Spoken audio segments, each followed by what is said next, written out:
नमस्कार दोस्तों, स्वागत है आरएल की क्लासेज पर। दोस्तों आज हम लेकर आए हैं चतुर्थ श्रेणी भर्ती के लिए महा मैराथन क्लास, और यह रहेगी हमारी दोस्तों सामान्य विज्ञान की क्लास रहेगी, जिसके अंदर हम कंप्लीट सिलेबस का रिवीजन करने वाले हैं आपके 4th ग्रेड वैकेंसी का। ठीक है, तो इसके अंदर आपके सिलेबस के जितने भी टॉपिक हैं सभी टॉपिक के क्वेश्चन हमने यहाँ पर किए हैं। और अगर आप इस वीडियो को पूरा देखते हैं तो इस वैकेंसी में आने वाले 5 प्रश्न आप आसानी से कर सकेंगे। इसी प्रकार आपकी इस वर्ष में नौकरी का जो सपना है वो भी पूर्ण होगा। देखते हैं सामान्य विज्ञान के जो टॉपिक हैं आपके वो कौन कौन से हैं। भौतिक और रासायनिक परिवर्तन, धातु और अधातु, प्रकाश, आनुवंशिक संबंध शब्दावली, मानव शरीर और मानव रोग और निदान, और लास्ट टॉपिक है आपका अपशिष्ट प्रबंधन। तो दोस्तों इन सभी टॉपिक्स के ऑब्जेक्टिव क्वेश्चन हम लेकर आए हैं। तो चलिए शुरू करते हैं आज के इस वीडियो को। तो दोस्तों पहला टॉपिक है हमारे सामने भौतिक और रासायनिक परिवर्तन। भौतिक और रासायनिक परिवर्तन, और इससे रिलेटेड क्वेश्चन देखिए। फर्स्ट क्वेश्चन है, निम्न में से कौन सा परिवर्तन रासायनिक परिवर्तन का उदाहरण नहीं है। नहीं है पूछा है आपको दोस्तों, रासायनिक परिवर्तन का उदाहरण नहीं है। कौन सा नहीं है बताओ। लोहे में जंग लगना ये रासायनिक परिवर्तन है, दूध का दही बनना ये भी रासायनिक परिवर्तन है, पानी का बर्फ बनना ये रासायनिक परिवर्तन नहीं है। तो दोस्तों ऑप्शन सी यहाँ पर बिल्कुल सही हो जाएगा। ठीक है, नहीं है पूछा है, ध्यान रखना। चैनल को सब्सक्राइब नहीं किया तो सब्सक्राइब करें ताकि आने वाले कंप्यूटर और हिंदी के क्वेश्चन भी आप देख सकें। अगला क्वेश्चन आता है, किसी पदार्थ के रासायनिक परिवर्तन में निम्नलिखित में से कौन सा गुणधर्म अनिवार्य रूप से परिवर्तित होता है। बताइए कौन सा परिवर्तित होता है जब कोई रासायनिक क्रिया होती है। बताइए अनिवार्य रूप से परिवर्तित होता है, कौन सा होता है। तो रंग बदले ये कोई जरूरी नहीं है, अवस्था में चेंज हो ये भी कोई जरूरी नहीं, लेकिन रासायनिक संगठन ये जरूर बदल जाता है, इसका स्वरूप बदल जाता है। तो ऑप्शन सी यहाँ पर बिल्कुल करेक्ट होगा। नेक्स्ट क्वेश्चन की तरफ चलते हैं, निम्न में से कौन सा कथन भौतिक परिवर्तन के बारे में सत्य नहीं है। भौतिक परिवर्तन के बारे में जो बात सही नहीं है वो बतानी है। तो चलिए, यह स्थायी हो सकता है, इसमें पदार्थ को रासायनिक पहचान नहीं बदलती, इसमें ऊर्जा का अवशोषण या उत्सर्जन हो सकता है, यह हमेशा एक नया पदार्थ बनाता है। यह बात बिल्कुल सही है कि यहाँ एक हमेशा क्या बनेगा, नया पदार्थ बनेगा। ठीक है, तो ऑप्शन डी सही है। नेक्स्ट क्वेश्चन, निम्न में से किस प्रक्रिया में रासायनिक अभिक्रिया शामिल है। ऐसी कौन सा उदाहरण है जिसमें रासायनिक अभिक्रिया शामिल है। बताइए। चीनी का पानी में घुलना ये नहीं है, बर्फ का पिघलना भी नहीं है क्योंकि ये भौतिक परिवर्तन है दोनों, कांच का टूटना भी नहीं है, लेकिन मोमबत्ती का जलना क्या है, रासायनिक परिवर्तन है। तो ऑप्शन सी यहाँ पर बिल्कुल सही है। नेक्स्ट क्वेश्चन, जब मैग्नीशियम रिबन को हवा में जलाया जाता है तो एक सफेद राख बनती है, तो यह किस प्रकार का परिवर्तन होता है। लगाइए आंसर।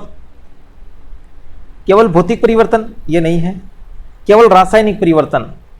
हाँ, रासायनिक परिवर्तन हुआ इसमें, क्योंकि किसी भी चीज को जलाते हैं तो और जलाना क्या है, एक रासायनिक परिवर्तन। भौतिक और रासायनिक परिवर्तन दोनों ये भी नहीं होगा, न भौतिक न रासायनिक ये भी नहीं होगा। तो ऑप्शन बी यहाँ पर बिल्कुल सही है। वीडियो को लाइक कीजिएगा और अपने दोस्तों के साथ इसको शेयर कर दीजिए। हम बताते हैं आपको कि इसकी पीडीएफ आप कहाँ से डाउनलोड कर सकते हैं। दोस्तों इस पीडीएफ के अलावा आप और भी पीडीएफ डाउनलोड कर सकते हैं। इसके लिए आपको जाना होगा हमारे वेबसाइट rlkclasses.in पर, या इसके अलावा आप टेलीग्राम को भी ज्वाइन कर सकते हैं। ठीक है, आरएल के क्लासेज के नाम से हमारा क्या है, टेलीग्राम। तो इसको ज्वाइन कीजिए और पीडीएफ डाउनलोड कर सकते हैं इस वीडियो को देखने के बाद। अगला क्वेश्चन देखते हैं, निम्न में से कौन सा एक कारक रासायनिक परिवर्तन की दर को प्रभावित कर सकता है। कौन सा कारक है जो रासायनिक परिवर्तन की दर को प्रभावित कर सकता है। बताइए।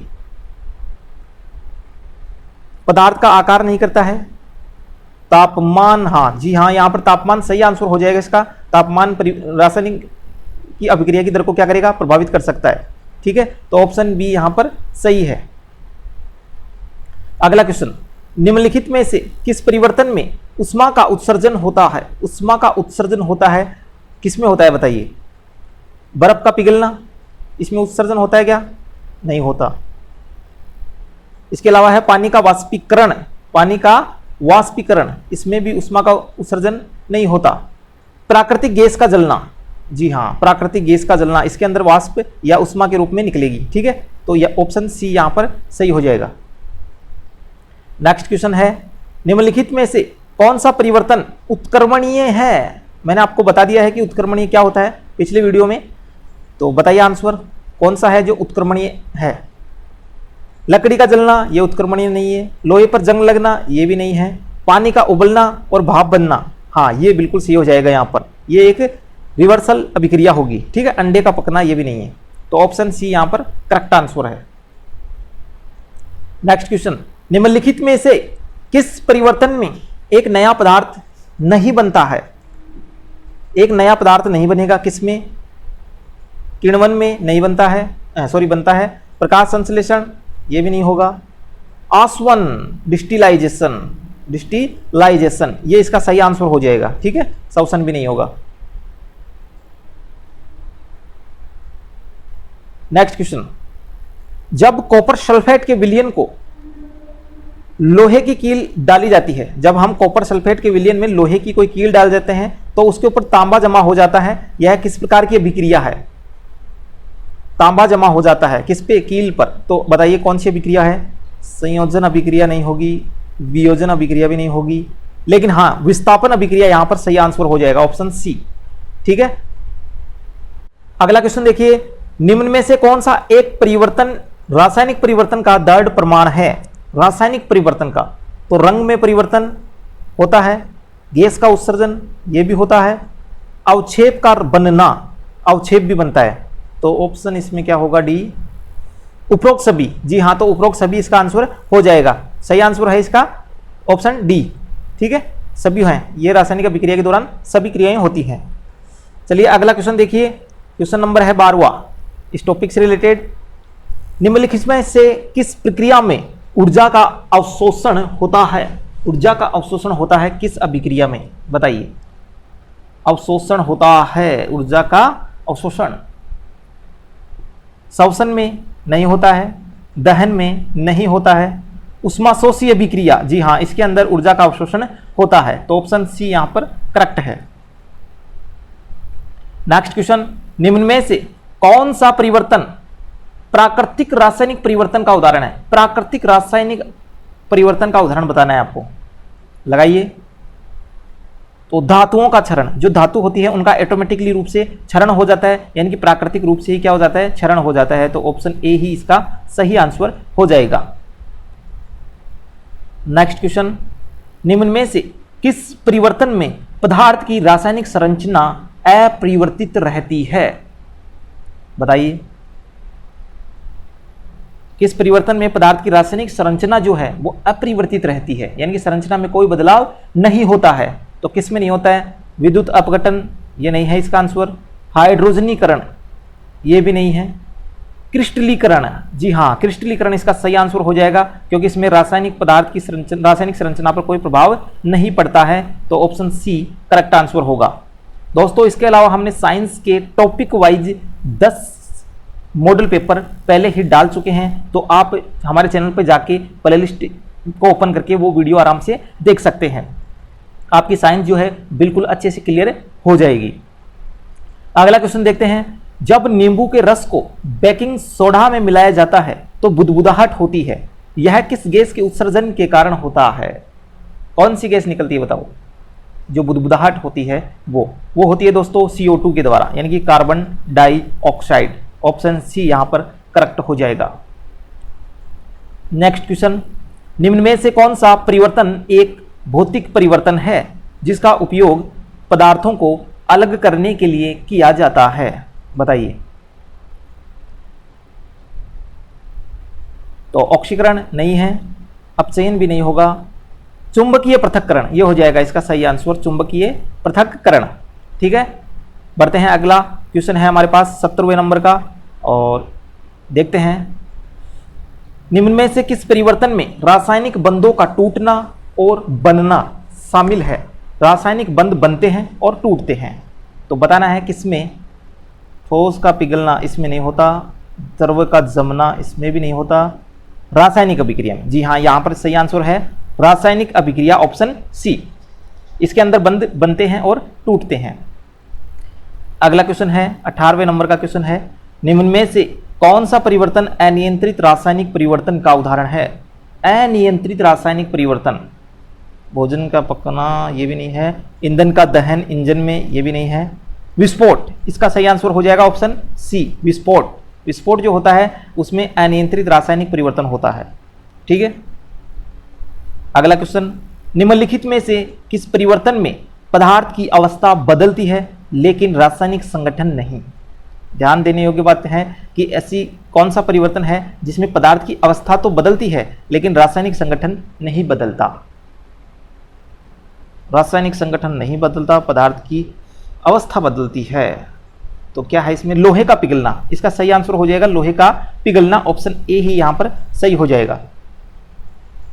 अगला क्वेश्चन, जब चांदी के बर्तन हवा के संपर्क में आते हैं, जब चांदी के बर्तन हवा के संपर्क में आते हैं तो काले पड़ जाते हैं, यह किस प्रकार की रासायनिक यौगिकों के बनने के कारण होता है? बताइए, किस प्रकार के रासायनिक यौगिकों के बनने के कारण होता है? तो यह होता है दोस्तों सिल्वर सल्फाइड के कारण, सिल्वर सल्फाइड के कारण, option C correct. Next question, निम्नलिखित में से कौन सा परिवर्तन एक जटिल रासायनिक परिवर्तन का उदाहरण है? निम्नलिखित में से कौन सा परिवर्तन एक जटिल रासायनिक परिवर्तन का उदाहरण है जिसमें कई अभिक्रियाएं शामिल होती है? लगाइए आंसर। ऑप्शन में आपके सामने नहीं बोलूंगा, आप देख लीजिए, आपके सामने है। इसका सही आंसर होगा पेट्रोलियम का शोधन, पेट्रोलियम का शोधन, ऑप्शन सी सही हो जाएगा। अगला क्वेश्चन है 22वें नंबर का, निम्नलिखित में से किस परिवर्तन में प्रकाश ऊर्जा का रासायनिक ऊर्जा में रूपांतरण होता है? जिसमें प्रकाश ऊर्जा रासायनिक ऊर्जा में बदलती है, किस में होता है ये होगा दोस्तों हमारा जो प्रकाश ऊर्जा है वो रासायनिक ऊर्जा में बदलती है, तो किस में बदलती है ये बताना है। तो ये होता है हमारा प्रकाश संश्लेषण में, प्रकाश संश्लेषण में, प्रकाश संश्लेषण अभिक्रिया में। ठीक है, उसमें प्रकाश ऊर्जा रासायनिक ऊर्जा में बदल जाती है। नेक्स्ट क्वेश्चन, निम्नलिखित में से कौन सा परिवर्तन मानव निर्मित रासायनिक परिवर्तन का उदाहरण है जिसका पर्यावरण पर नकारात्मक प्रभाव पड़ सकता है? बताइए, नकारात्मक प्रभाव किस पर पड़ेगा? उर्वरकों के उपयोग से। ठीक है, ऑप्शन ए ही यहां पर सही हो जाएगा, उर्वरकों का उपयोग। अगला क्वेश्चन, निम्नलिखित में से किस परिवर्तन में पदार्थ की आणविक संरचना बदल जाती है? किस परिवर्तन में पदार्थ की आणविक संरचना बदल जाती है? आणविक संरचना पूछा है तो चीनी का पानी में घुलना इसमें नहीं बदलती, नमक का क्रिस्टलीकरण इसमें भी नहीं बदलती, तो यह बदलती है लकड़ी का सड़ना, लकड़ी का सड़ना, यहां पर ऑप्शन सी करेक्ट है। नेक्स्ट क्वेश्चन, जब पोटेशियम परमैंगनेट को गर्म किया जाता है तो वह विघटित होकर ऑक्सीजन गैस देता है, यह किस प्रकार की अभिक्रिया है? पोटेशियम परमैंगनेट को हम बोलते हैं KMnO4। ठीक है, बताइए कौन सी अभिक्रिया है? यह अभिक्रिया है दोस्तों हमारी वियोजन अभिक्रिया। कौन सी अभिक्रिया है? वियोजन अभिक्रिया, ऑप्शन बी यहां पर सही है। नेक्स्ट क्वेश्चन, निम्नलिखित में से कौन सा परिवर्तन एक भौतिक परिवर्तन है जिसका उपयोग मिश्रणों को अलग करने के लिए किया जाता है जिसमें अलग अलग क्वथनांक होते हैं? क्वेश्चन को एक बार और पढ़ लीजिए आप, जिससे आपको अच्छे से समझ में आ सके। तो यहां पर ऑप्शन निस्तारण ये नहीं होगा, छानना भी नहीं होगा, यहां पर आसवन यहां पर सही हो जाएगा, डिस्टिलाइजेशन। ठीक है, तो ऑप्शन सी करेक्ट होगा। ऑप्शंस पढ़ने के लिए आप वीडियो को पॉज भी कर सकते हैं। अगला क्वेश्चन है, निम्न में से किस परिवर्तन में रासायनिक बंध बनते हैं लेकिन टूटते नहीं है? ऐसे कौन सा परिवर्तन है जिसमें रासायनिक बंध बनते तो हैं लेकिन टूटते नहीं है? लगाइए आंसर। इसका हो जाएगा बहुलीकरण, ऑप्शन ए ही इसका सही हो जाएगा। ठीक है, बहुलीकरण में। इसमें क्या है, बंध बनते तो हैं लेकिन टूटते नहीं हैं। अगला क्वेश्चन है, निम्नलिखित में से कौन सा परिवर्तन नियंत्रित रासायनिक परिवर्तन का उदाहरण है? नियंत्रित रासायनिक परिवर्तन का उदाहरण है जिसका उपयोग उपयोगी पदार्थ बनाने के लिए किया जाता है। उपयोगी पदार्थ बनाने के लिए किया जाता है। तो जंग लगना ये नहीं है, विस्फोट भी नहीं है। साबुन का निर्माण, जी हाँ ये सही हो जाएगा, साबुन का निर्माण, ऑप्शन सी यहां पर सही है। अगला क्वेश्चन, निम्नलिखित में से किस परिवर्तन में पदार्थ की अवस्था और रासायनिक संगठन दोनों ही बदलते हैं?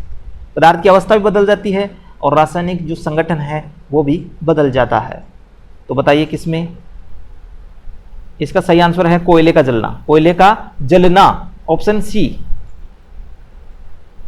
नेक्स्ट और लास्ट इस टॉपिक का क्वेश्चन, इस टॉपिक का लास्ट क्वेश्चन है, जब अम्ल और क्षार आपस में अभिक्रिया करते हैं तो लवण और जल बनते हैं। यह किस प्रकार की अभिक्रिया है? किस प्रकार की अभिक्रिया है ये?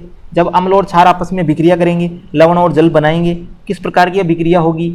यह अभिक्रिया होगी दोस्तों उदासीन, यानी कि उदासीनीकरण अभिक्रिया। सही होगा, ठीक है, ऑप्शन सी। तो दोस्तों इस प्रकार से हमने इस टॉपिक को 30% जो हैं वो देख लिए हैं। अब हम बढ़ते हैं अगले टॉपिक की ओर। अगला टॉपिक आता है हमारा दोस्तों धातु अधातु और यौगिक। धातु अधातु और यौगिक, ठीक है। इससे रिलेटेड क्वेश्चन देखते हैं।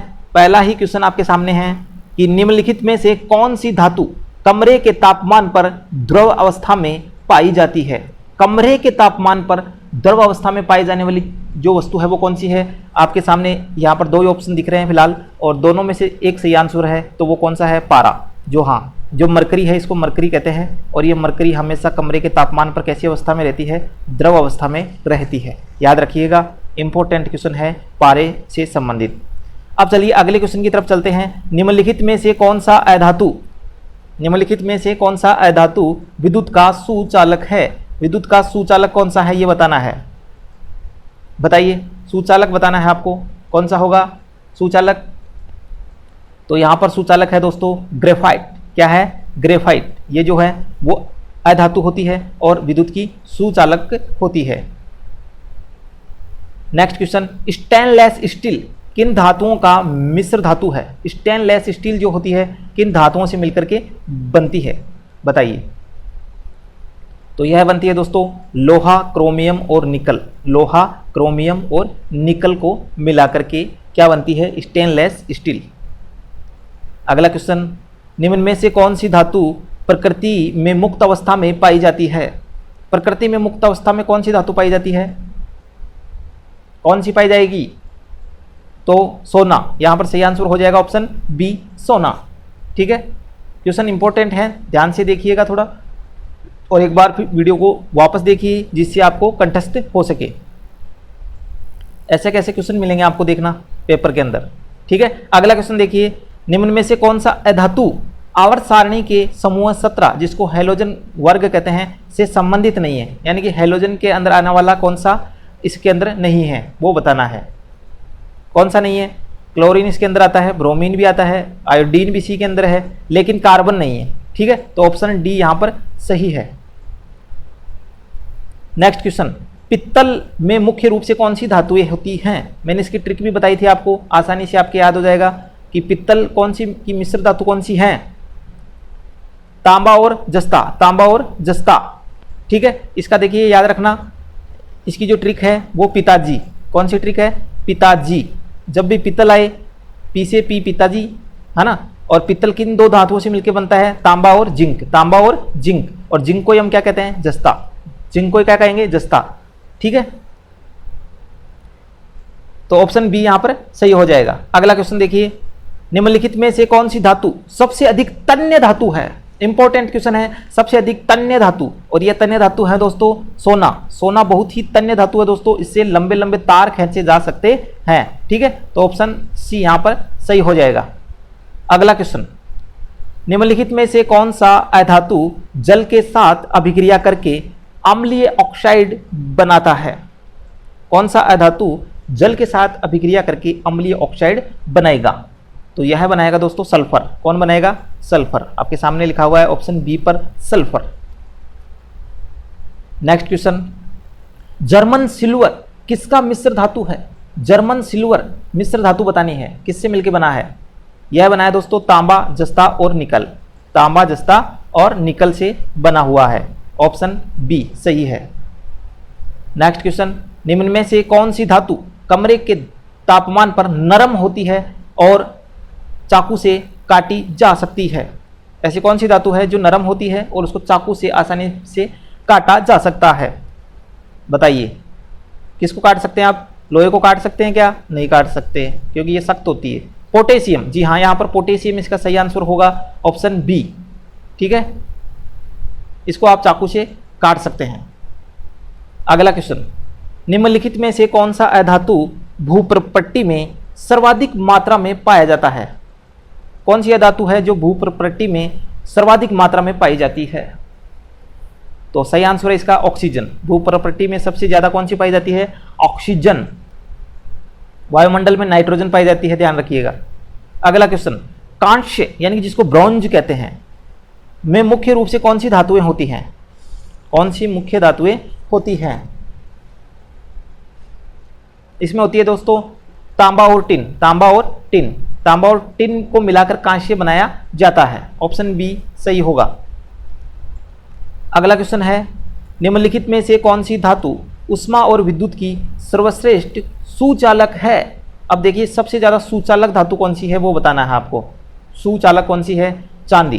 ध्यान रखिएगा, चांदी सबसे सुचालक है। और सोना क्या है? तन्य। सोना क्या है?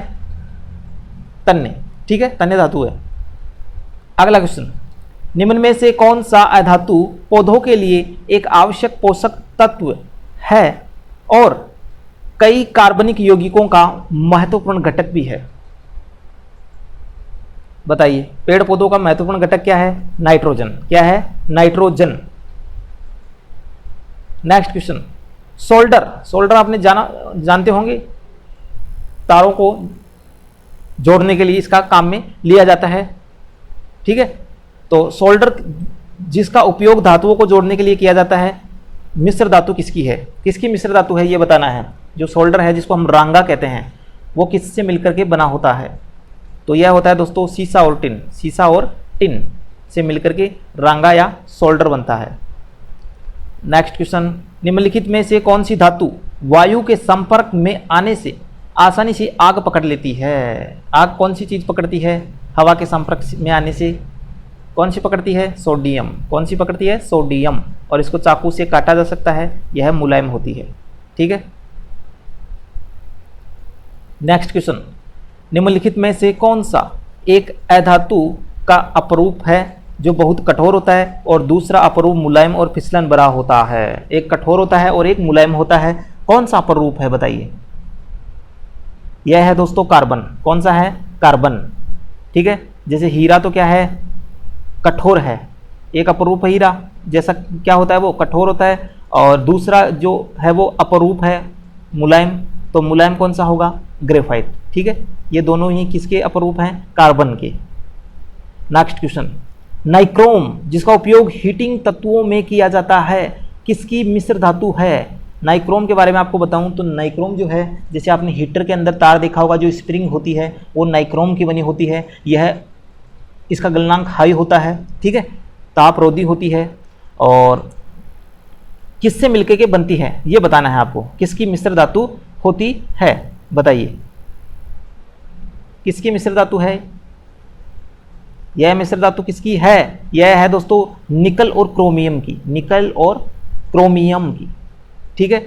अगला क्वेश्चन, निम्न में से कौन सी धातु अम्लों के साथ अभिक्रिया करके हाइड्रोजन गैस उत्पन्न नहीं करती है?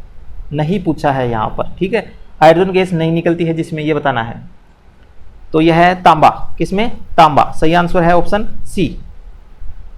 स्पीड भले ही दोस्तों थोड़ी ज़्यादा है, लेकिन ये वीडियो आपको पूरी देखनी है, धीरे धीरे आराम से देखना, इसको स्पीड आपको नहीं बढ़ानी है। ठीक है। अगला क्वेश्चन है, क्या हम इसलिए जल्दी बोल रहे हैं कि कम समय में आपकी अच्छे से ज़्यादा क्वेश्चनों के साथ तैयारी हो सके। नेक्स्ट क्वेश्चन आता है, निम्न में से कौन सा अधातु कमरे के तापमान पर ठोस अवस्था में पाया जाता है और जिसका उपयोग कीटाणुनाशक के रूप में भी किया जाता है? कौन सा है? आयोडीन। कौन सा होगा? आयोडीन।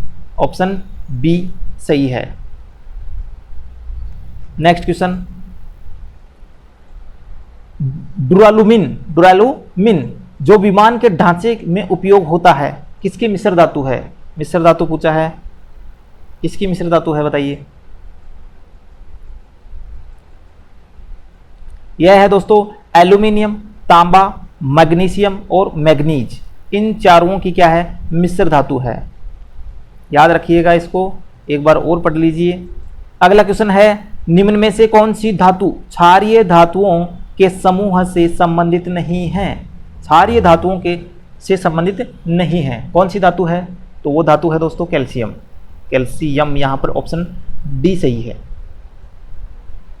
अगला क्वेश्चन, निम्नलिखित में से कौन सा अधातु वायुमंडल का सबसे प्रचुर तत्व है? वायुमंडल में सबसे ज़्यादा प्रचुर मात्रा में क्या पाया जाता है, ये बताना है। ऑप्शन आपके सामने दो दिख रहे हैं फिलहाल, और दोनों में से नाइट्रोजन यहाँ पर बिल्कुल सही होगा। 78% यह वायुमंडल में पाया जाता है। अगला क्वेश्चन, गन मेटल किसकी मिश्र धातु है? गन मेटल बताना है किसकी मिश्र धातु है। तो गन मेटल जो बनता है वो तांबा, टिन और जस्ता से बनता है। ठीक है, तांबा, टिन और जस्ता से मिलकर के बनता है। नेक्स्ट क्वेश्चन, निम्नलिखित में से कौन सी धातु उभयधर्मी ऑक्साइड बनाती है? उभयधर्मी ऑक्साइड बनाएगी, कौन बनाती है? एल्यूमिनियम। कौन बनाएगी? Aluminium. Option C correct. Next, निम्नलिखित में से कौन सा अधातु पानी को शुद्ध करने के लिए उपयोग किया जाता है? कौन सा किया जाता है? पानी को शुद्ध करने के लिए किसका उपयोग करते हैं हम? क्लोरीन का। किसका करेंगे? क्लोरीन का। फिटकरी का भी करते हैं, ठीक है, फिटकरी का भी उपयोग किया जाता है, लेकिन यहाँ पर अधातु पूछा है जो पानी को शुद्ध करने के लिए, क्लोरीन। ठीक है। अगला क्वेश्चन है, मैग्नीलियम किसका मिश्र धातु है? मैग्नीलियम बताना है किसकी मिश्र धातु है। तो यह मिश्र धातु है दोस्तों मैग्नीशियम और एल्यूमिनियम, जैसा कि इसके नाम से ही प्रतीत होता है, मैग्नीशियम और एल्यूमिनियम। अगला क्वेश्चन, निम्नलिखित में से कौन सी धातु हड्डियों और दांतों का एक महत्वपूर्ण घटक है? जो हड्डियों में और दांतों में पाया जाता है वो क्या है? कैल्शियम। ठीक है। नेक्स्ट, निम्नलिखित में से कौन सा अधातु एक चमकदार ठोस और ऊर्ध्वपातित हो सकता है? कौन सा हो सकता है ऊर्ध्वपातित? वह हो सकता है दोस्तों आयोडीन। यह हवा में उड़ जाता है। ठीक है, तो ये क्या होता है? ऊर्ध्वपातित, यानी कि ठोस से सीधा गैसीय अवस्था में बदलना। लास्ट क्वेश्चन है इस टॉपिक का, मोनल मेटल किसका मिश्र धातु है? मोनल मेटल यह है दोस्तों निकेल और तांबे का। तो ऑप्शन बी यहां पर सही होगा। ठीक है, तो दोस्तों ये हो गया हमारा इस टॉपिक से रिलेटेड क्वेश्चन। अब बढ़ते हैं अगले टॉपिक की ओर। टॉपिक का नाम है प्रकाश का परावर्तन और इसके नियम। यह आपके 4th ग्रेड जो सिलेबस है उसमें आता है, प्रकाश का परावर्तन और उसके नियम। ठीक है, अब देखिए पहला प्रश्न देखिए इससे संबंधित, प्रकाश की प्रकृति के संबंध में कौन सा कथन सत्य है, कौन सा कथन सही है वो बताना है। प्रकाश की प्रकृति को लेकर के कौन सा होगा? लगाइए आंसर, कौन सा होगा? यहां होगा प्रकाश में तरंग और कण दोनों की प्रकृति होती है। प्रकाश तरंग के रूप में भी होता है और कणों के रूप में भी होता है। तो ऑप्शन सी यहां पर करेक्ट हो जाएगा। ठीक है, बढ़ते हैं अगले क्वेश्चन की तरफ। प्रकाश के परावर्तन के नियमों के अनुसार आपतन कोण और परावर्तन कोण के बीच क्या संबंध होता है? आपतन कोण या विलंब है ना, और ये आपतन कोण है, ये परावर्तन कोण है। ठीक है, तो इनके बीच क्या संबंध है? इनके बीच संबंध आपको दिख रहा होगा क्या, कि ये दोनों क्या हैं? बराबर हैं। दोनों क्या हैं? बराबर हैं। तो सही आंसर ढूंढ लीजिए। आपतन कोण हमेशा परावर्तन कोण से क्या होगा? बराबर होगा। क्या होगा? बराबर होगा। ऑप्शन सी में लिखा हुआ है, तो ये इसका सही आंसर हो जाएगा। नेक्स्ट क्वेश्चन, एक समतल दर्पण पर एक प्रकाश किरण लंबवत रूप से आपतित होती है, परावर्तन कोण का मान क्या होगा? बताइए कितना होगा? 0 डिग्री। कितना होगा? 0 डिग्री। ऑप्शन ए ही यहाँ पर करेक्ट हो जाएगा। नेक्स्ट क्वेश्चन, जब प्रकाश एक चिकनी सतह से परावर्तित होता है तो इस प्रकार के परावर्तन को क्या कहेंगे? क्या कहेंगे? जब प्रकाश चिकनी सतह से परावर्तित हो जाएगा तो इसको क्या कहेंगे? इसको कहेंगे हम दोस्तों नियमित परावर्तन। नियमित परावर्तन। ठीक है। अगला क्वेश्चन, किसी वस्तु का प्रतिबिंब समतल दर्पण में कैसा बनता है? किसी वस्तु का प्रतिबिंब समतल दर्पण में बताना है आपको। समतल दर्पण में कैसा बनेगा? कैसा बनेगा समतल दर्पण में? आभासी, सीधा और वस्तु के आकार का। तो ऑप्शन बी में ये लिखा हुआ है, तो यह सही आंसर हो जाएगा बी। नेक्स्ट क्वेश्चन, एक व्यक्ति समतल दर्पण की और 2 मीटर प्रति सेकंड की गति से दौड़ रहा है। दर्पण में उसका प्रतिबिंब किस गति से और किस ओर आता हुआ दिखाई देगा? बताइए, किस ओर आता हुआ दिखाई देगा? तो यह देखिए दोस्तों 4 मीटर और 4 मीटर प्रति सेकंड की ओर आता हुआ दिखाई देगा। ठीक है, ऑप्शन के हिसाब से ये सही है। आता हुआ दिखाई दे, किस दिशा या किसकी ओर आता हुआ दिखाई देगा ये नहीं दिया गया है ऑप्शन में। तो वैसे इसकी स्पीड कितनी होगी? 4 मीटर प्रति सेकंड। अगला क्वेश्चन, यदि 2 समतल दर्पण एक दूसरे से 90 डिग्री के कोण पर रखे हों तो उनके बीच रखी एक वस्तु में कितने प्रतिबिंब बनेंगे? यदि 2 समतल दर्पण एक दूसरे से 90 डिग्री के कोण पर रखे हों तो उनके बीच रखी एक वस्तु में कितने प्रतिबिंब बनेंगे? बताइए। रीट में आया हुआ क्वेश्चन है ये।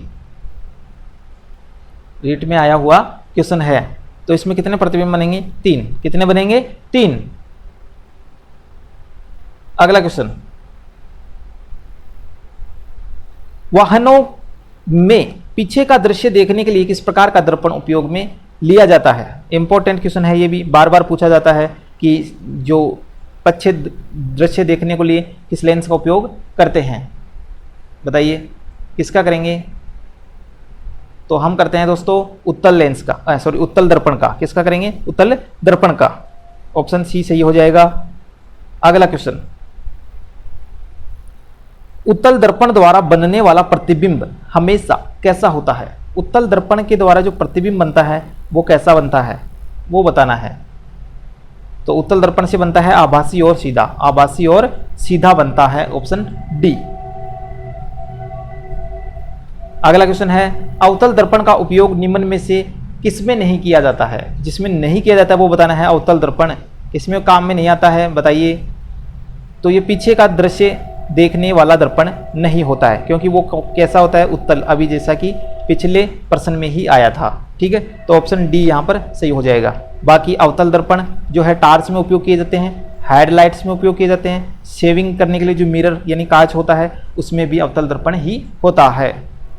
नेक्स्ट क्वेश्चन, एक अवतल दर्पण के फोकस और वक्रता केंद्र के बीच रखी वस्तु का प्रतिबिंब कैसा बनेगा? कैसा बनेगा? वास्तविक, उल्टा और आवर्धित। वास्तविक, उल्टा और आवर्धित बनेगा। ऑप्शन बी सही हो जाएगा। अगला क्वेश्चन है, दर्पण सूत्र कौन सा है? दर्पण सूत्र आपको बताना है कौन सा होगा। तो दर्पण सूत्र कौन सा है? 1/f बराबर 1/u प्लस 1/v। ठीक है, यह सही इसका आंसर हो जाएगा। ठीक है। नेक्स्ट क्वेश्चन, आवर्धन का सूत्र क्या है? आवर्धन यानी मैग्निफिकेशन का सूत्र बताना है। इसका है दोस्तों m बराबर -v/u। ठीक है, u। तो ये देख लीजिए ऑप्शन में, ये रहा, ये इसका सही आंसर हो जाएगा। ठीक है। नेक्स्ट क्वेश्चन, एक अवतल दर्पण की फोकस दूरी 10 सेंटीमीटर है। यदि एक वस्तु दर्पण से 20 सेंटीमीटर की दूरी पर रखी जाती है तो प्रतिबिंब की दूरी क्या होगी? क्या होगी? बताइए क्या होगी? 20 सेंटीमीटर। क्या होगी? 20 सेंटीमीटर। नेक्स्ट क्वेश्चन, एक उत्तल दर्पण की वक्रता त्रिज्या 30 सेंटीमीटर है, इसकी फोकस दूरी कितनी होगी? फोकस दूरी बतानी है तो फोकस दूरी कितनी निकलेगी इसकी निकलेगी plus 15 centimetre, 15 centimetre. Next question है, प्रकाश का वेग निर्वात में लगभग कितना होता है? निर्वात में आपको बताना है कितना होता है, बताइए। इंपॉर्टेंट क्वेश्चन है, बार बार एग्जाम में आता है। 3 × 10⁸ मीटर प्रति सेकेंड, ठीक है, ये इसका सही आंसर हो जाएगा। अगला क्वेश्चन है, जब प्रकाश एक माध्यम से दूसरे माध्यम में प्रवेश करता है तो उसकी गति में परिवर्तन होता है, इस घटना को क्या कहते हैं? क्या कहेंगे इस घटना को? इस घटना को कह देंगे हम अपवर्तन। क्या कहते हैं? अपवर्तन कहते हैं। अगला क्वेश्चन, निम्नलिखित में से कौन सा नियम प्रकाश के परावर्तन की व्याख्या करता है? प्रकाश के परावर्तन की व्याख्या करता है, कौन सा नियम करता है परावर्तन की व्याख्या? यह करता है परावर्तक के नियम, परावर्तन के नियम, ठीक है। अगला क्वेश्चन, एक आपतित किरण परावर्तित किरण आपतन बिंदु पर खींचे अभिलंब के संबंध में कैसे स्थित होते हैं? एक आपतित किरण और परावर्तित किरण आपतन बिंदु पर खींचे गए अभिलंब के संबंध में कैसे स्थित होते हैं, बताइए। कैसे स्थित होते हैं? तो यह स्थित होते हैं दोनों अभिलंबों के विपरीत तरफ होते हैं। दोनों अभिलंबों के क्या होंगे? विपरीत के तरफ होंगे, ठीक है। ऑप्शन बी यहां पर सही है। अगला क्वेश्चन है, यदि दो समानांतर समतल दर्पणों के बीच एक वस्तु रखी जाए तो बनने वाले प्रतिबिंबों की संख्या कितनी होगी? यह भी इंपॉर्टेंट क्वेश्चन है, बताइए। जब दो समानांतर समतल दर्पणों के बीच में कोई वस्तु रखते हैं तो कितने प्रतिबिंब दिखाई देते हैं? कितने दिखाई देते हैं? अनंत। कितने दिखाई देंगे? अनंत, ठीक है, यानी कि गिने नहीं जाएंगे। अगला क्वेश्चन है, 21वां क्वेश्चन है, निम्नलिखित में से किस दर्पण में हमेशा आभासी और छोटा प्रतिबिंब बनता है? किसमें बनेगा? उत्तल दर्पण में। किसमें बनेगा? उत्तल दर्पण में, यह सही हो जाएगा। नेक्स्ट क्वेश्चन, दंत चिकित्सक दांतों की बड़ी छवि देखने के लिए किस प्रकार के दर्पण का उपयोग करता है? जो डेंटिस्ट होता है, यानी कि वो एक कांच रखता है अपने पास, उसमें दांतों को देखता है, तो वो कैसा होता है? वो कैसा होता है? वो होता है दोस्तों अवतल दर्पण। कैसा होता है? अवतल दर्पण। नेक्स्ट क्वेश्चन, एक अवतल दर्पण की वक्रता त्रिज्या 20 सेंटीमीटर है, इसकी फोकस दूरी कितनी होगी? कितनी होगी फोकस दूरी? इसकी फोकस दूरी होगी -10 सेंटीमीटर, -10 सेंटीमीटर, ठीक है। नेक्स्ट क्वेश्चन, यदि एक वस्तु को अवतल दर्पण में फोकस पर रखा जाए तो प्रतिबिंब कहाँ बनेगा? एक वस्तु है, अवतल दर्पण के फोकस पर रखी जाती है तो प्रतिबिंब कहाँ पर प्राप्त होता है? यह होता है दोस्तों अनंत पर। कहाँ होता है? अनंत पर। इसी प्रकार अगला क्वेश्चन आता है इस टॉपिक से रिलेटेड, एक अवतल दर्पण के सामने रखी वस्तु का प्रतिबिंब हमेशा कहाँ बनता है? कहाँ बनता है? यह बनता है दर्पण के पीछे। कहाँ बनेगा? दर्पण के पीछे। नेक्स्ट क्वेश्चन, प्रकाश की द्वैत प्रकृति का सिद्धांत किसने दिया था? ड्यूल नेचर ऑफ लाइट किसने बताया था? बताइए। तो यह बताया था डी ब्रोगली ने। किसने बताया था? डी ब्रोगली ने। ऑप्शन सी यहां पर सही हो जाएगा। नेक्स्ट क्वेश्चन, प्रकाश के परावर्तन की घटना में निम्नलिखित में से कौन सी राशि अपरिवर्तित रहती है? कौन सी राशि अपरिवर्तित रहती है? कौन सी रहती है? आवर्ती। कौन सी रहती है? आवर्ती। ऑप्शन बी सही हो जाएगा।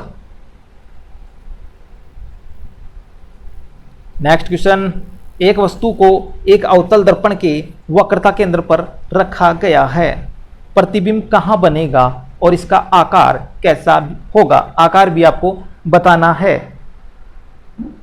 लगाइए आंसर फटाफट। सही आंसर है इसका, ये जो कहाँ प्राप्त होगा? वक्रता केंद्र पर समान आकार का होगा, ठीक है, वक्रता केंद्र पर होगा और समान आकार का होगा। इस टॉपिक का सेकंड लास्ट क्वेश्चन है, निम्नलिखित में से किस दर्पण का दृष्टि क्षेत्र सबसे अधिक है? सबसे अधिक कौन सा होगा बताइए, बताइए कौन सा दर्पण है? यह है उत्तल दर्पण। क्या है? उत्तल दर्पण। नेक्स्ट क्वेश्चन, नेक्स्ट और लास्ट, इस टॉपिक का जो लास्ट क्वेश्चन है वो देखिए, प्रकाश के परावर्तन के नियमों का पालन किस प्रकार की सतह करती है? किस प्रकार की सतह करती है? तो यह सभी प्रकार की सतह करेगी। क्या करेगी? सभी प्रकार की सतह करेगी। ठीक है, तो इस प्रकार से हमने इस टॉपिक के क्वेश्चन भी कर लिए हैं।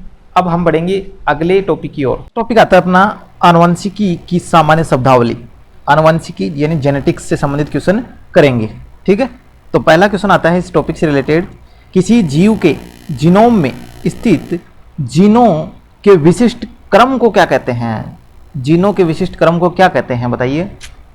तो जीनों के विशिष्ट क्रम को कहते हैं जीनोटाइप। क्या कहते हैं? जीनोटाइप। ऑप्शन बी यहाँ पर करेक्ट हो जाएगा। नेक्स्ट क्वेश्चन, एक जीन के विभिन्न वैकल्पिक रूप जो एक ही लोकस पर स्थित होते हैं और एक विशेष लक्षण के विभिन्न रूपों को नियंत्रित करते हैं, उन्हें क्या कहते हैं? उन्हें कहेंगे हम एलील। क्या कहेंगे दोस्तों? एलील। तो ऑप्शन सी में हमें नजर आ रहा है एलील। ठीक है, नेक्स्ट क्वेश्चन, जब किसी जीन के दो एलील समान होते हैं तो उस जीव को उस जीन के संबंध में क्या कहा जाता है? क्या कहेंगे उसको? उसको हम कहेंगे दोस्तों समयुग्मजी। क्या कहेंगे? समयुग्मजी। नेक्स्ट क्वेश्चन, किसी जीव के बाह्य रूप या प्रेक्षणीय विशेषताओं को जो उसके जीनोटाइप और पर्यावरणीय कारकों के परिणाम स्वरूप विकसित होती है, क्या कहा जाता है? बताइए क्या कहा जाएगा उसको? तो बाह्य रूप की बात कर रहा है तो बाह्य रूप में आता है फिनोटाइप। क्या आता है? फिनोटाइप। सही आंसर हो जाएगा ऑप्शन बी। अगला क्वेश्चन है, गुणसूत्रों पर जीनों की रेखीय व्यवस्था का विशिष्ट स्थान क्या कहलाता है? गुणसूत्रों पर जीनों की रेखिक व्यवस्था का विशिष्ट स्थान क्या कहलाता है? क्या कहलाएगा? लोकस। क्या कहलाएगा? लोकस। Option B. ठीक है, नेक्स्ट क्वेश्चन, एक ही गुणसूत्र पर स्थित जीन जो एक साथ विरासत में मिलने की प्रवृत्ति रखते हैं, उन्हें क्या कहा जाता है? क्या कहा जाता है? सहलगन जीन। सहलगन gene. Option C. Next question, वह स्थिति जब एक जीन दूसरे गैर एलेलिक जीन की अभिव्यक्ति को छुपाता है तो उसे क्या कहते हैं? क्या कहेंगे उसे? जो दूसरे एलेलिक जीन की अभिव्यक्ति को छुपाता है, ऐसे जीन को हम कहेंगे epistasis. Epistasis. Option C correct. Next question, एक ही लक्षण को नियंत्रित करने वाले दो या दो से अधिक जीनों की वंशागति को क्या कहा जाता है? एक ही लक्षण की वंशागति को नियंत्रित करने वाले जीनों की वंशागति को क्या कहा जाता है? क्या कहा जाता है इसको? बहुजीनी वंशागति। बहुजीनी वंशागति। ठीक है, ऑप्शन बी यहाँ पर सही हो जाएगा। चलते हैं अगले क्वेश्चन की तरफ। गुणसूत्र के गैर वहन क्रोमेटिड के बीच आनुवंशिक सामग्री का आदान प्रदान क्या कहलाता है? गुणसूत्रों के गैर वहन क्रोमेटिड के बीच आनुवंशिक सामग्री का आदान प्रदान क्या कहलाता है? तो यह कहलाता है दोस्तों क्रॉसिंग ओवर। क्या कहलाता है? Crossing over. नेक्स्ट क्वेश्चन, किसी जीव के सभी जीनों का संपूर्ण सेट क्या कहलाता है? किसी जीव का जो संपूर्ण जीनों का सेट है उसको हम क्या कहेंगे? जीनोम। क्या कहेंगे? जीनोम। अगुणित गुणसूत्रों का सेट जो होता है वो जीनोम होता है। अगला क्वेश्चन, गुणसूत्रों का एक व्यवस्थित दृश्य जिसमें उन्हें आकार और संरचना के अनुसार व्यवस्थित किया जाता है क्या कहलाता है? यह कहलाएगा दोस्तों कैरियोटाइप। क्या कहलाएगा? कैरियोटाइप। ऑप्शन सी यहाँ पर बिल्कुल सही हो जाएगा। नेक्स्ट क्वेश्चन, वह स्थिति जब एक विषम युग्मजी जीव दोनों एलीलों के फेनोटाइप को एक साथ प्रदर्शित करता है उसे क्या कहते हैं? उसे क्या कहते हैं? तो उसे हम कहेंगे सहप्रभाविता। क्या कहेंगे? सहप्रभाविता। अगला क्वेश्चन है, वह स्थिति जब एक विषम युग्मजी जीव एक मध्यवर्ती फिनोटाइप प्रदर्शित करता है जो दोनों समयुग्मजी फेनोटाइप्स के बीच का है, उसे क्या कहते हैं? उसे कहेंगे दोस्तों अपूर्ण प्रभाविता। अपूर्ण प्रभाविता। अगला क्वेश्चन है, एक जीन जो एक से अधिक अलग अलग फेनोटाइप लक्षणों को प्रभावित करता है उसको क्या कहेंगे? उसको कहेंगे बहुप्रभावी जीन। बहुप्रभावी जीन कहेंगे। ऑप्शन सी यहां पर करेक्ट है। अगला क्वेश्चन, डीएनए में क्षार अनुक्रम में अचानक वंशानुगत परिवर्तन क्या कहलाता है? डीएनए में क्षार अनुक्रम में अचानक या वंशानुगत परिवर्तन जो होता है उसको हम क्या कहते हैं? तो अचानक जो परिवर्तन होता है वो उत्परिवर्तन होता है। क्या होता है? उत्परिवर्तन, म्यूटेशन कहते हैं इसको। नेक्स्ट क्वेश्चन, एक आरेख जो पीढ़ी दर पीढ़ी एक या अधिक आनुवंशिक लक्षणों की विरासत को दर्शाता है क्या कहलाता है? तो यह कहलाएगा दोस्तों वंशावली। वंशावली, इसको पेडिग्री भी कहते हैं, वंशावली या पेडिग्री। Option C. अगला क्वेश्चन, एक जीव जिसमें गुणसूत्रों के सामान्य द्विगुणित संख्या के बजाय 3 सेट होते हैं उसे क्या कहते हैं? क्या कहेंगे उसको? उसको हम कहेंगे दोस्तों त्रिगुणित। क्या कहेंगे? त्रिगुणित। अगला क्वेश्चन है, एक जीव जिसमें गुणसूत्रों का केवल एक सेट होता है उसे क्या कहते हैं? गुणसूत्रों का केवल एक सेट होता है तब उसको क्या कहते हैं? तो ये तो आपको आता होगा। इसको कहेंगे हम अगुणित, जिसमें 2 हों द्विगुणित, 3 हों त्रिगुणित। ठीक है। अगला क्वेश्चन, डीएनए का एक छोटा वर्ताकार अणु जो जीवाणु कोशिका के गुणसूत्र से अलग रूप से प्रतिकृति कर सकता है उसको क्या कहते हैं? जो अलग रूप से प्रतिकृति कर सके उसको क्या कहेंगे? उसको कहेंगे हम दोस्तों प्लाज्मिड। प्लाज्मिड जो है एक वाहक के रूप में होता है, यह अपनी प्रतिकृति बहुत तीव्र गति से बनाता है। अगला क्वेश्चन है, डीएनए का एक खंड जो जीनोम के भीतर एक स्थान से दूसरे स्थान पर स्थानांतरित हो सकता है वह क्या कहलाता है? डीएनए का एक ऐसा खंड है जो जीनोम के भीतर एक स्थान से दूसरे स्थान पर स्थानांतरित हो सकता है, उसको क्या कहेंगे? उसको कहेंगे हम दोस्तों ट्रांसपोसॉन्स या जंपिंग जीन। क्या कहेंगे उसको? Jumping gene. इसकी खोज जो है मैकलिन बारबरा ने की थी, मैकलिनटॉक बारबरा। ठीक है, मक्के में की थी जंपिंग जीन की खोज। अगला क्वेश्चन, एक जीन का वह भाग जो प्रोटीन के लिए कोड नहीं करता है और ट्रांसक्रिप्शन के बाद हटा दिया जाता है क्या कहलाता है? तो यह कहलाता है दोस्तों इंट्रॉन। इंट्रॉन जो होते हैं वो क्या होते हैं? प्रोटीन को कोड नहीं करते हैं। ठीक है, इंट्रॉन। अगला क्वेश्चन है, एक जीन का वह भाग जो प्रोटीन के लिए कोड करता है और एमआरएनए में बना रहता है क्या कहलाता है? तो यह इंट्रॉन का उल्टा हो जाएगा, यानी कि एक्सॉन। क्या कहलाएगा? एक्सॉन। यहां पर सही आंसर हो जाएगा ऑप्शन बी। नेक्स्ट क्वेश्चन है, 3 न्यूक्लियोटाइडों का एक अनुक्रम जो एमआरएनए अणु पर एक विशिष्ट अमीनो एसिड को निर्देशित कर सकता है वह क्या कहलाता है? वह कहलाता है दोस्तों कोडोन। क्या कहलाता है? कोडोन। प्रारंभिक कोडोन पूछे तो आपको कौन सा होता है? AUG प्रारंभिक कोडोन है। जबकि 3 ऐसे कोडोन होते हैं जो प्रोटीन श्रृंखला को रोकते हैं, वो कहलाते हैं निरर्थक कोडोन या स्टॉपेज कोडोन। ठीक है, वो 3 होते हैं UAA, UGA और UAG। ये 3 प्रकार के जो कोड हैं उनको समापन कोडोन कहते हैं। ठीक है, और इसको प्रारंभिक कोडोन कहते हैं। ये 64 प्रकार के होते हैं। इसकी खोज निरेनबर्ग और मथाई ने की थी। बढ़ते हैं अगले क्वेश्चन की ओर। टीआरएनए अणु पर 3 न्यूक्लियोटाइड का एक अनुक्रम जो एमआरएनए पर एक विशिष्ट कोडोन के पूरक होता है क्या कहलाता है?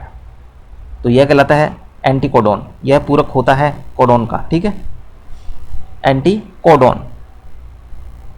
नेक्स्ट क्वेश्चन, एक आनुवंशिक मार्कर जो डीएनए के एक विशिष्ट लोकस की पहचान करने के लिए उपयोग किया जाता है, क्या कहलाता है? यह कहलाता है आणविक मार्कर। आणविक मार्कर कहलाता है दोस्तों।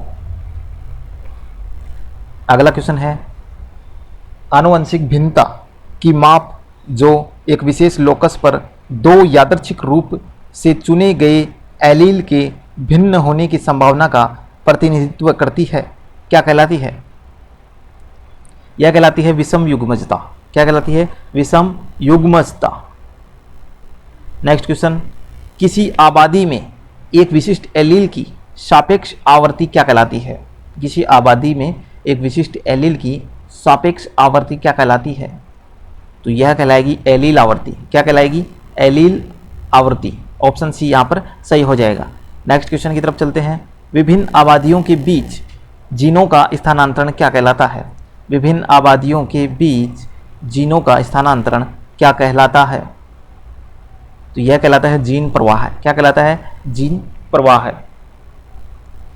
नेक्स्ट क्वेश्चन, इस टॉपिक का सेकंड लास्ट क्वेश्चन है ये, यादृच्छिक घटनाओं के कारण एक आबादी में एलील आवर्तियों में यादृच्छिक परिवर्तन क्या कहलाता है? यादृच्छिक परिवर्तन कहलाता है दोस्तों आनुवंशिक बहाव। आनुवंशिक बहाव। ऑप्शन बी करेक्ट है। लास्ट क्वेश्चन है इस टॉपिक का, हमारे आनुवंशिक टॉपिक का। तो आनुवंशिक सामग्री की एक कार्यात्मक इकाई जिसमें एक जीन और उसके नियंत्रण अनुक्रम शामिल होते हैं क्या कहलाता है? ऑप्शंस आपके सामने हैं, प्रमोटर, ऑपरेटर, ओपेरोन और रिफ्रेशर। तो क्या कहलाएगा? यह कहलाएगा दोस्तों ओपेरोन। क्या कहलाएगा? ओपेरोन। ठीक है, इस प्रकार से हमारे जो जेनेटिक्स टॉपिक हैं उसके 30% कंप्लीट हो गए हैं। अब हम बढ़ते हैं अगले टॉपिक की तरफ। नेक्स्ट टॉपिक आता है अपना मानव शरीर, इसके अंगतंत्र, मानव में होने वाले प्रमुख रोग, उनके कारण और निदान के बारे में क्वेश्चन करने वाले हैं। ठीक है, प्रत्येक क्वेश्चन के वही 4 विकल्प हैं आपके सामने, ए बी सी डी। ठीक है, तो क्वेश्चन स्टार्ट करते हैं इस टॉपिक से संबंधित। पहला ही क्वेश्चन आपके सामने है, मानव शरीर की सबसे बड़ी ग्रंथि कौन सी है? मानव शरीर की सबसे बड़ी ग्रंथि कौन सी है जो पित्त का उत्पादन करती है? जी हाँ, जो पित्त का उत्पादन करे वो ग्रंथि कौन सी है? तो वो है दोस्तों आपके सामने यकृत या लीवर। यकृत या लीवर ऐसी ग्रंथि है जो सबसे बड़ी ग्रंथि है और पित्त का क्या करती है? प्रोडक्शन करती है। नेक्स्ट क्वेश्चन, मानव हृदय के किस कक्ष में ऑक्सीजन रहित फेफड़ों की ओर पंप किया जाता है? मानव हृदय के किस कक्ष में ऑक्सीजन रहित रक्त फेफड़ों की ओर पंप किया जाता है? सही आंसर लगाइए, कौन सा है ऐसा? तो ये हो जाएगा दायां नीले। दायां नीले जो है वो क्या करता है? ऑक्सीजन रहित रक्त फेफड़ों की ओर पंप करता है। ठीक है, वीडियो को अभी तक लाइक नहीं किया है तो दोस्तों इतनी मेहनत करने के बाद अगर आप लाइक नहीं कर पा रहे हैं तो मेहनत हमारी बेकार है, इसलिए लाइक कीजिए और चैनल को सब्सक्राइब नहीं किया है तो सब्सक्राइब करके रखें। अगला क्वेश्चन आता है हमारा, किडनी की कार्यात्मक इकाई क्या है जो रक्त को छानकर मूत्र बनाती है? किडनी की कार्यात्मक इकाई आपको बतानी है, कौन सी इकाई है? तो यहाँ पर जो वृक्क या किडनी की जो कार्यात्मक और संरचनात्मक इकाई होती है वो होती है नेफ्रॉन। नेफ्रॉन, ध्यान रखिएगा, न्यूरॉन जो होती है वो हमारे तंत्रिका तंत्र की होती है। अगला क्वेश्चन है, मानव मस्तिष्क का कौन सा भाग मुख्य रूप से संतुलन और समन्वय का जिम्मेदार है? जी हाँ, मानव मस्तिष्क का कौन सा भाग है जो संतुलन और समन्वय बनाता है? लगाइए आंसर। तो सही आंसर होगा दोस्तों इसका अनुमस्तिष्क, या जिसको हम सेरेबेलम कहते हैं, अनुमस्तिष्क या सेरेबेलम। तो ऑप्शन बी यहां पर करेक्ट है। अगला क्वेश्चन, निम्न में से कौन सा हार्मोन अग्नाशय के आइलेट्स और लैंगरहैंस की बीटा कोशिकाओं द्वारा स्रावित किया जाता है और रक्त शर्करा के स्तर को कम करता है? बताइए कौन सा ऐसा हार्मोन है? तो वह हार्मोन है इंसुलिन। यह बीटा कोशिकाओं से निकलता है, इंसुलिन हार्मोन। नेक्स्ट क्वेश्चन, मानव श्वसन तंत्र में गैसों का विनिमय मुख्य रूप से कहाँ होता है? मानव श्वसन तंत्र में गैसों का विनिमय मुख्य रूप से कहाँ होगा? कहाँ होगा? वायु कोशिकाओं में। कहाँ होगा? वायु कोशिकाओं में। ऑप्शन डी यहाँ पर सही हो जाएगा, जिनको एल्वियोली कहते हैं, एल्वियोली। ठीक है, अगला क्वेश्चन, निम्न में से कौन सा विटामिन रक्त के थक्के के जमने के लिए आवश्यक है? रक्त का थक्का कौन सा जमाता है? विटामिन के, ध्यान रखिएगा, विटामिन के। ठीक है, ये रक्त का थक्का जमाने में मददगार होती है। अगला क्वेश्चन, मानव पाचन तंत्र का मुख्य रूप से किस अंग में शुरू होता है? मानव का जो प्रोटीन का पाचन है, सॉरी, मानव तंत्र में प्रोटीन का पाचन मुख्य रूप से कहाँ होता है ये बताना है। तो प्रोटीन का पाचन कहाँ शुरू होता है मनुष्य में? वो होता है दोस्तों हमारे पेट में, यानी कि आमाशय, स्टोमक। ठीक है, तो ऑप्शन बी यहाँ पर सही हो जाएगा। अगला क्वेश्चन है, निम्न में से कौन सा रोग बैक्टीरिया के कारण नहीं होता है? यानी कि जीवाणु जनित रोग इसमें से नहीं है। तो बाकी एक रोग आपको ढूंढना है, देखिए कौन कौन सा है। तो ऑप्शन जो दिए गए हैं, जीवाणु जनित, तपेदिक, ये जो टीबी होती है ये जीवाणु जनित है, टाइफाइड भी जीवाणु द्वारा होता है, लेकिन खसरा, जी हाँ, ये खसरा यहाँ पर सही आंसर हो जाएगा क्योंकि ये जीवाणु जनित रोग नहीं है। तो ऑप्शन सी यहाँ पर करेक्ट हो जाएगा। अगला क्वेश्चन, मानव शरीर में सबसे छोटी हड्डी कौन सी होती है जो मध्य कान में स्थित होती है? मध्य कान में सबसे छोटी हड्डी कौन सी पाई जाती है? तो सबसे छोटी हड्डी की बात करें तो स्टेपिज है, सबसे बड़ी की बात करें तो फीमर है। ठीक है, तो ऑप्शन सी यहाँ पर करेक्ट है। नेक्स्ट क्वेश्चन, निम्न में से कौन सा रक्त समूह है सार्वभौमिक दाता कहलाता है? सार्वभौमिक यानी कि ऐसा ब्लड ग्रुप जो सबको ब्लड दे सके। ठीक है, तो कौन सा है ऐसा ब्लड ग्रुप है? ओ। कौन सा ब्लड ग्रुप है? ओ। तो ऑप्शन डी यहां पर करेक्ट हो जाएगा। नेक्स्ट क्वेश्चन, मानव का कौन सा भाग, मानव नेत्र का कौन सा भाग प्रकाश की मात्रा को नियंत्रित करता है जो पुतली के माध्यम से प्रवेश करती है? बताइए कौन सा होगा? आइरिस। कौन सा भाग है ऐसा? आइरिस, इसको परितारिका भी कहते हैं। अगला क्वेश्चन है, निम्न में से कौन सा रोग वायरस के कारण होता है और तंत्रिका तंत्र को प्रभावित करता है? ऐसा रोग जो वायरस से फैलता है और किसको प्रभावित करता है? तंत्रिका तंत्र को। तो कौन सा होगा? ऑप्शन आपके सामने है, लगाइए आंसर। सही आंसर हो जाएगा दोस्तों यहाँ पर पोलियो, क्योंकि पोलियो जो होता है उसी के अंदर तंत्रिका तंत्र डैमेज होता है। ठीक है, और ये वायरस से होता है, पोलियो वायरस। अगला क्वेश्चन, मानव शरीर में लाल रक्त कोशिकाएं यानी कि आरबीसी का निर्माण मुख्य रूप से कहाँ होता है?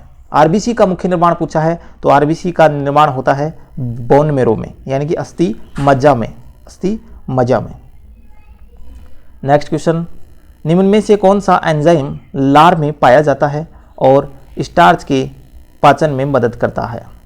कौन सा एंजाइम लार में पाया जाता है जो स्टार्च के पाचन में मदद करता है? बताइए। तो जीम में या लार में पाया जाने वाला एंजाइम कौन सा है? एमाइलेज, या जिसको टाइलिन भी कहते हैं, एमाइलेज एंजाइम या टाइलिन एंजाइम। अगला क्वेश्चन, मानव त्वचा की सबसे बाहरी परत क्या कहलाती है? मानव त्वचा की सबसे बाहरी परत क्या कहलाती है? डर्मिस, हाइपोडर्मिस, एपिडर्मिस या मेलानोसाइट? तो कौन सी कहलाती है सबसे बाहरी वाली? एपिडर्मिस। सबसे बाहर वाली क्या कहलाएगी? एपोडर्मिस। नेक्स्ट क्वेश्चन, निम्न में से कौन सा रोग प्रोटोजोआ के कारण होता है और लाल कोशिकाओं को प्रभावित करता है? लाल रक्त कोशिकाओं को प्रभावित करता है जो प्रोटोजोआ से रोग होता है, बताइए। तो कौन सा है वो? मलेरिया रोग। कौन सा होगा? मलेरिया रोग। नेक्स्ट क्वेश्चन, मानव कंकाल तंत्र में सबसे लंबी हड्डी कौन सी है जो जांग में स्थित होती है? जी हाँ, पहले बता चुका हूं मैं, जांग में पाई जाने वाली सबसे लंबी हड्डी कौन सी है? फीमर। कौन सी है? फीमर। तो ऑप्शन बी यहां पर करेक्ट हो जाएगा। अगला क्वेश्चन है, निम्नलिखित में से कौन सा विटामिन हड्डियों और दांतों के स्वास्थ्य के लिए आवश्यक है और कैल्शियम के अवशोषण में मदद करता है? तो कैल्शियम के अवशोषण में मदद कौन करती है? कौन सी विटामिन करती है? Vitamin D. विटामिन डी जो हमें सूर्य के प्रकाश से प्राप्त होती है। मानव शरीर में यूरिया का निर्माण मुख्य रूप से किस अंग में होता है? यूरिया का निर्माण पूछा है, तो यूरिया का निर्माण किस में होता है? वृक्क में नहीं होता, फेफड़ों में भी नहीं होता। अगले ऑप्शन देखते हैं, यकृत। जी हाँ, यकृत में यहाँ पर क्या हो जाएगा? इसका अवशोषण हो जाएगा। ठीक है, तो सही आंसर हो जाएगा सी। नेक्स्ट क्वेश्चन, निम्नलिखित में से कौन सा रोग कवक के कारण होता है? निम्नलिखित में से कौन सा रोग कवक के कारण होता है और त्वचा, बाल और नाखूनों को प्रभावित कर सकता है?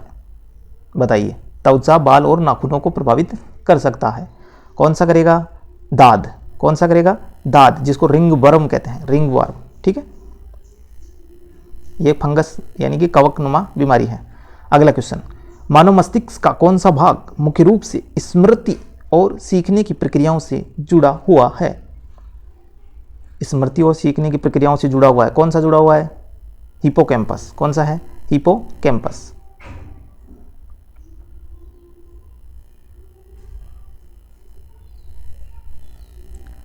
अगला क्वेश्चन, निम्न में से कौन सा हार्मोन अधिवृक्क ग्रंथि के मेडुला भाग द्वारा स्रावित होता है और लड़ो या भागो प्रतिक्रिया से जुड़ा है?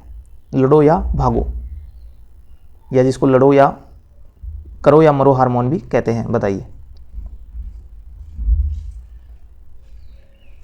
तो सही आंसर हो जाएगा इसका एड्रीनाइन। ठीक है, अगला क्वेश्चन, मानव रक्त का पीएच मान सामान्यतः कितना होता है? मानव रक्त का पीएच मान सामान्यतः कितना होता है? तो कितना होता है सामान्यतः मानव पीएच का मान, बताइए कितना होगा? यह होगा दोस्तों 7.4 होता है, 7.4 होता है। तो यहाँ ऑप्शन में देखिए ये वाला बिल्कुल सही हो जाएगा।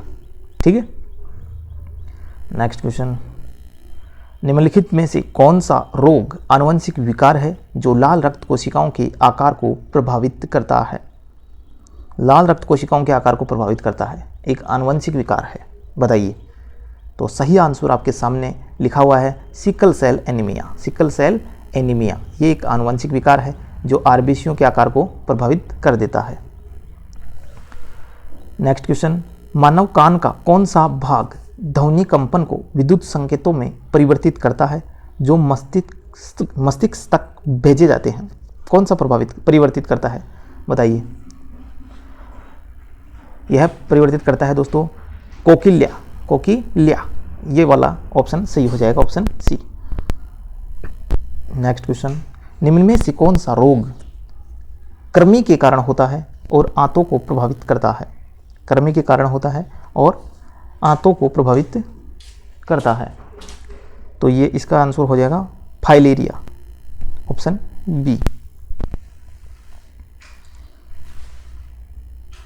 नेक्स्ट, मानव शरीर में इंसुलिन की कमी से कौन सा रोग होता है? मानव शरीर में इंसुलिन की कमी से कौन सा रोग होता है? ऑप्शन है हाइपरथायरॉक्सिडिज्म, हाइपोथायराइडिज्म, डायबिटीज और एडिशन रोग। तो इंसुलिन की कमी से कौन सा होता है? मधुमेह रोग, ऑप्शन सी।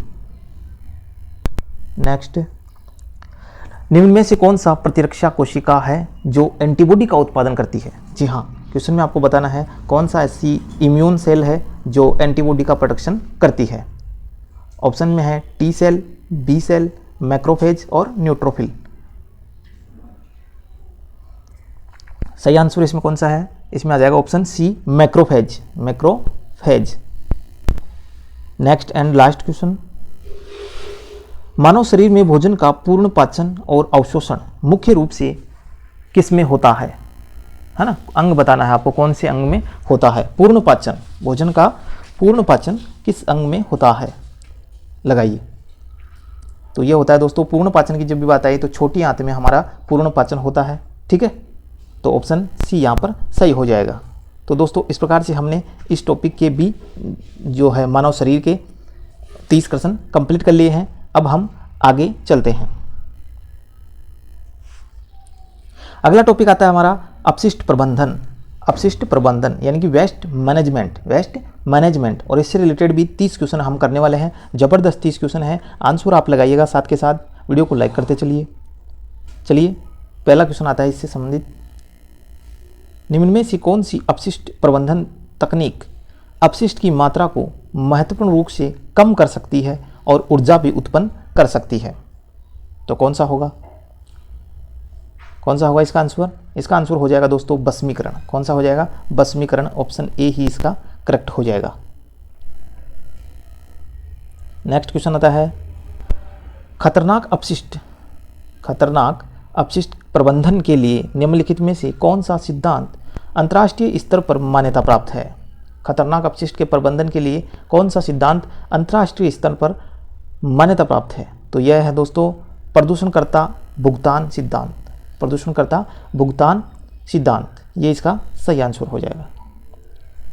नेक्स्ट क्वेश्चन, निम्नलिखित में से कौन सा बहुलक जैव निम्नीकरण नहीं है? जैव निम्नीकरण नहीं है वो बताना है। तो जैव निम्नीकरण कौन सा नहीं है इसमें से? स्टार्च ये है, सेलुलोज भी है, ये वाला है ना, पॉलीइथाइल टेरेप्थेलेट, ये PET, ठीक है, ये ऑप्शन सी यहाँ पर सही हो जाएगा, ये एक जैव निम्नीकरण नहीं है। अगला क्वेश्चन, अपशिष्ट जल उपचार के किस चरण में निलंबित ठोस पदार्थों को गुरुत्वाकर्षण द्वारा अलग किया जाता है? गुरुत्वाकर्षण के द्वारा अलग किसे किया जाता है? प्राथमिक उपचार, ठीक है, किसके द्वारा? प्राथमिक उपचार के द्वारा। अगला क्वेश्चन, निम्न में से कौन सी गैस लैंडफिल स्थलों से उत्पन्न होती है और एक महत्वपूर्ण ग्रीन हाउस गैस है? ग्रीन हाउस गैस भी है, ये भी बता दिया है आपको, तो इसका आंसर लगा लीजिए आप। ग्रीन हाउस गैस कौन सी है? मीथेन। कौन सी है? Methane, CH4। नेक्स्ट क्वेश्चन, विद्युत और इलेक्ट्रॉनिक अपशिष्ट यानी कि ई कचरा के प्रबंधन में से कौन सी प्रक्रिया सबसे पर्यावरण अनुकूल मानी जाती है? सबसे पर्यावरण अनुकूल जो मानी जाती है वो बतानी है। तो वह है दोस्तों औपचारिक और विनियमित पुनर्चक्रण, ठीक है, ऑप्शन डी। नेक्स्ट क्वेश्चन, निम्न में से कौन सा अपशिष्ट प्रबंधन नियम भारत में खतरनाक अपशिष्ट के प्रबंधन और हैंडलिंग को नियंत्रित करता है? कौन सा करता है? यह करेगा दोस्तों खतरनाक अपशिष्ट नियम जो है 2008 में दिया गया, ठीक है। इसके अंदर देखिए क्या होता है, प्रबंधन होता है, हैंडलिंग होती है और सीमा पार संचलन भी होता है। नेक्स्ट क्वेश्चन, नेक्स्ट आता है आपके सामने, विस्तारित उत्पादक जिम्मेदारी यानी कि EPR का मुख्य उद्देश्य क्या है? क्वेश्चन बहुत इंपॉर्टेंट है दोस्तों, सारे क्वेश्चन हमने छांट के लाए हैं। तो आज हमारी साइंस का जो है मैराथन क्लास भी कंप्लीट हो जाएगी। इससे पहले हमने 10 वीडियो डाल रखे हैं, वो भी आप देखें और उनको भी आप समझें, ठीक है। तो इसका सही आंसर हो जाएगा उत्पादों के पर्यावरणीय प्रभाव के लिए उत्पादकों को जिम्मेदार बनाना, उत्पादकों को जिम्मेदार बनाना। नेक्स्ट क्वेश्चन, निम्न में से कौन सी खाद बनाने की विधि अपेक्षाकृत धीमी है लेकिन उच्च गुणवत्ता वाली खाद का उत्पादन करती है? जी हाँ, बताइए कौन सी उच्च गुणवत्ता वाली खाद का उत्पादन करती है? तो यह करती है दोस्तों अवायवीय खाद बनाना, अवायवीय खाद बनाना, ऑप्शन सी। नेक्स्ट क्वेश्चन, अपशिष्ट जल उपचार के द्वितीयक चरण में मुख्य रूप से किस प्रकार के प्रदूषकों को हटाया जाता है? अपशिष्ट जल उपचार के द्वितीयक चरण में मुख्य रूप से किस प्रकार के प्रदूषकों को हटाया जाता है? किस प्रकार के प्रदूषकों को हटाएंगे हम हटाएंगे दोस्तों जैव निम्नीकरण कार्बनिक पदार्थों को, जैव निम्नीकरण कार्बनिक पदार्थों को, ठीक है। अगला क्वेश्चन, लैंडफिल स्थलों के चयन के लिए निम्नलिखित में से कौन सा कारक सबसे महत्वपूर्ण है? कौन सा महत्वपूर्ण कारक है? इसमें जो महत्वपूर्ण कारक है वो है होगा दोस्तों आपका, ये भी नहीं होगा, ये भी नहीं है, ये है भूजल की गहराई और मिट्टी की पारगम्यता, भूजल की गहराई और मिट्टी की पारगम्यता। नेक्स्ट क्वेश्चन, निम्न में से कौन सा अंतर्राष्ट्रीय समझौता खतरनाक अपशिष्ट के सीमा पार संचलन को नियंत्रित करता है? कौन सा करता है? Basel convention, Basel convention, option C, ठीक है। अगला क्वेश्चन, प्लास्टिक अपशिष्ट प्रबंधन नियम 2016 के अनुसार निम्न में से कौन सा प्लास्टिक कैरी बैग के लिए न्यूनतम अनुमत मोटाई है? प्लास्टिक बैग की जो न्यूनतम अनुमत मोटाई है वो कितनी है ये बतानी है। तो ये होगी दोस्तों आपकी 75 माइक्रोमीटर, 75 माइक्रोमीटर, ठीक है।